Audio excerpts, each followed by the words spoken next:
Hello everybody, how are you doing? It's C.J Atemo here one more time on Wisdom Moments on K24.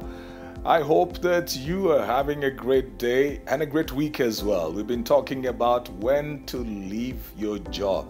Well, when we started, I talked about the fact that we don't get jobs every day. Jobs are not so easy to come by. So mostly we will think about when you get it, you hold on to it. Because a lot of people are still looking for jobs out there. Some of them are even hoping for the very first job. And some people have been working at the same place for long. Then they keep on asking themselves, when is the right time to leave the job? Sometimes people make so many transitions as well that it works against them. So people begin to see them as unstable, like you are all over the place. You have worked in 10 companies in 10 months and people are asking, how come you never stay on the job? So the question would be, when is the right time, or what are the right reasons for you to leave the job? When do you leave the job? Have you subscribed to my YouTube channel, C.J Atemo? Please do so, and not just subscribe, but watch, share, make comments, like the videos as well, and set notifications so that anytime we post, you will know that there is a video up there.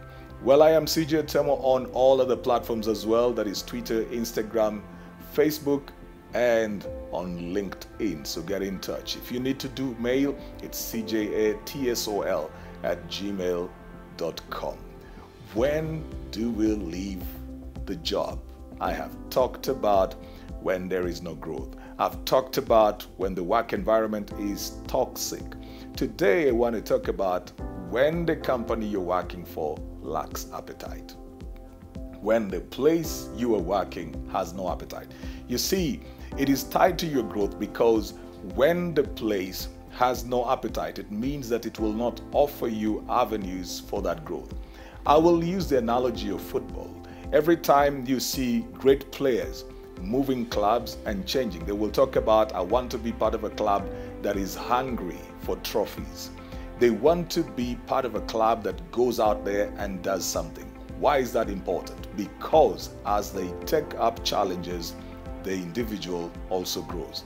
Nobody wants to be a great player in a club that lacks ambition, in a club that will not bring in other great minds. When a club has great ambition, they will bring in certain kind of players, and you will know that they want to go for the trophies. They're not just trying to participate in the leagues. That's the same with the workplace environment as well. Sometimes you can tell that a company is hungry for profit and growth and success and expansion. Sometimes you can tell these people are just passing time.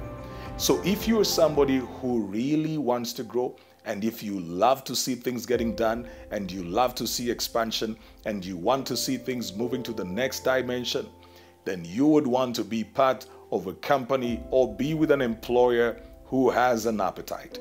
Somebody who dares. They have faith, they have drive, they have hope, they have aspirations, they have inspiration for the people who follow them, because they keep on looking at the next mountain to climb. You don't want to be with somebody who does not change anything for 10 years. They are fine with how things used to be, and this is how we've always been doing it, and we have been here for all these years, and you just came in the other day and you're trying to change how we're working in this place, but this is how we've done it, and our customers love it, and we are just the way we are because we have our niche. You don't want to be in a place that is soaked in retarded tradition. Tradition is not bad at all. It's not every time that tradition is bad. There's good tradition, there are good patterns. But then you don't want something that has no ambition, has no drive, is leading you nowhere, and nobody even knows why people do what they do anymore. You need a place with appetite, where when meetings are called, people are talking about the next challenge, the next phase, the next level of growth, the next city to be conquered, the next street to be taken, the next client that needs to be pulled up, the next product that needs to be innovated. People are always talking about the future. When a company is futuristic, the appetite becomes great, and the expenses, or rather the investment, will be in what they need to conquer. With that, you find that your creative juices are always being utilized. You'll find that your skills are being stretched. Your gifts are being harnessed. You will find that your personality is being challenged, your character is being developed. You will find that you're getting to gel with people whose minds are sharpening yours. Iron sharpens iron, said one wise man. And that is what happens when you are in a team that has ambition. When you take somebody who has a great drive, great skill, and you put them around people who do not see anything in the future. It's like what we say, that one rich person in a community where everybody else is poor. If you have 100 poor people and you put in, or 99 poor people, and then you put in one rich person, you just have 100 poor people right there. Why? Because this one person will be pulled to the level of the majority that is there. It is said that a chain is only as strong as the weakest link that it has. So when you assembled in a team of people who lack ambition, they lack drive, they don't have appetite, you will probably go nowhere. Now, when the people are in a company that lacks appetite and they are in their 60s or 70s, well, that might work, because at that particular point, probably all they're thinking about is their retirement. They're thinking of taking what they have worked for all those years and going home and resting. But when you're in your 20s and 30s, you really cannot be part of a place that lacks appetite or ambition.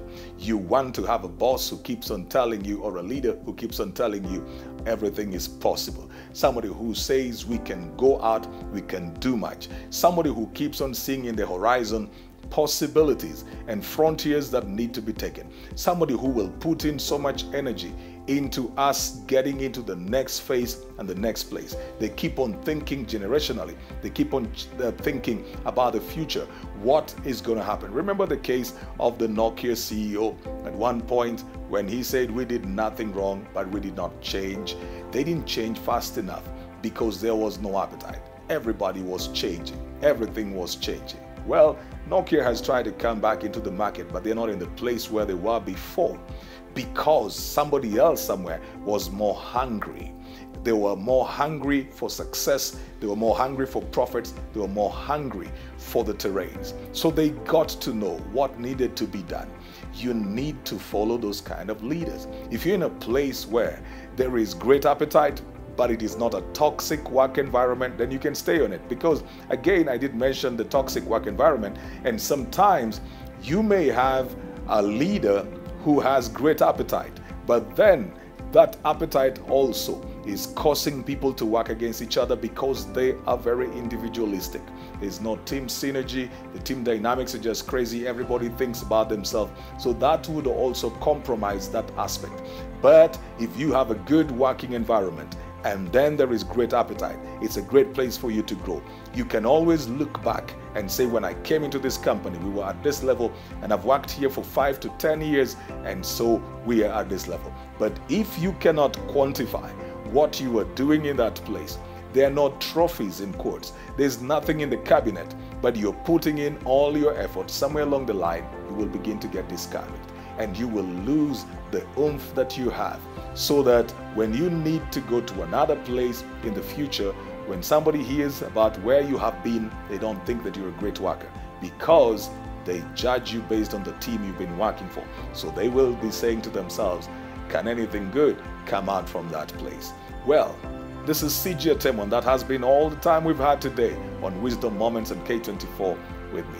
Keep it right here, even tomorrow. Remember to subscribe to my YouTube channel, C.J Atemo. Till the next time.